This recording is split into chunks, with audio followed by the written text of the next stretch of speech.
Loire, une bonne soixantaine, dont le curé de Pressigné, le curé de Domeray, le curé de Notre-Dame-du-Pé, donc pratiquement tous les prêtres de la région qui avaient été incarcérés et qui étaient trop âgés pour être envoyés en Espagne.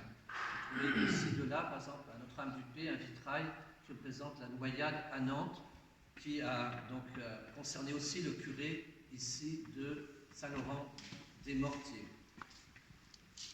Alors je vous lis un texte rapidement.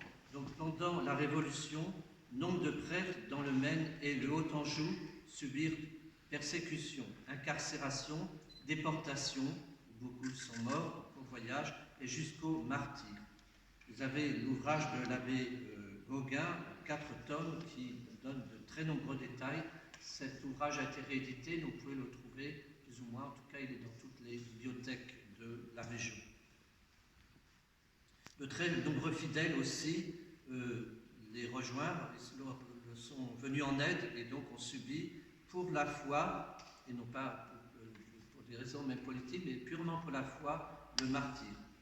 On connaît bien les martyrs d'Andrié, un grand nombre, une bonne centaine, ont été béatifiés pour cette raison-là.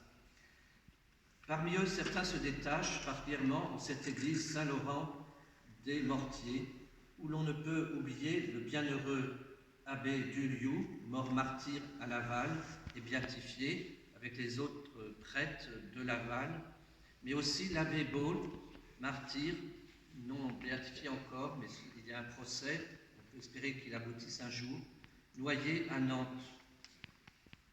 Le bienheureux Duliou nous est mieux connu en détail grâce au procès de béatification qui a fait l'enquête.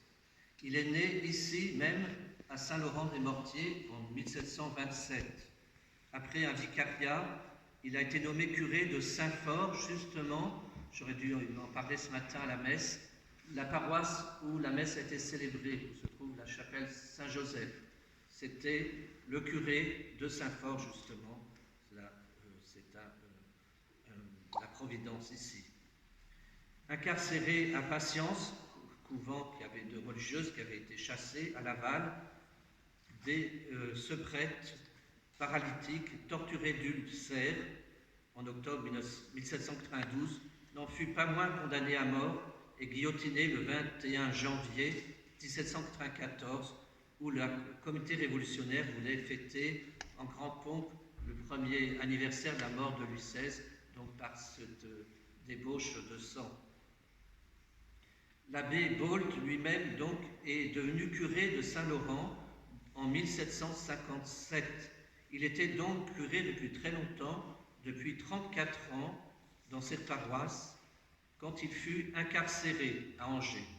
Après 2 ans d'emprisonnement, il fut noyé à Nantes le 9 décembre 1793, donc un an avant, pardon, pas un an, mais quelques mois avant son confrère, avec bien d'autres.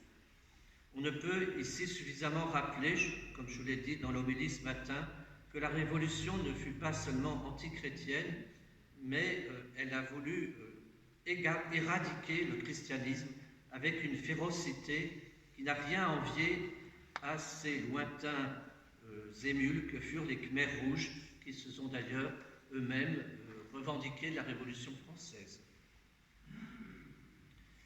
Je vous ai parlé près de 680 exactement, condamnations à mort par jugement, mais il y a eu de multiples massacres, fusillades et autres, y compris dans cette région, et nous allons justement nous porter à Noirieux, justement dans cette même paroisse, où il y a eu aussi l'abbé Baudouin, dont on parlera, qui a été aussi arrêté à cette occasion. Eh bien, tous ces prêtres martyrs ont donné leur vie pour leur brebis. Ils furent les vrais samaritains qui se dévouèrent jusqu'à la mort. Nous prions pour eux, nous les prions pour nous, pour qu'ils nous gardent fidèles à la foi de notre baptême et que nous soyons les dignes héritiers des Chouans qui ne voulurent pas abdiquer devant le Moloch révolutionnaire. Bienheureux Abbé Duliou, intercédez pour nous. Je vous propose, avant de quitter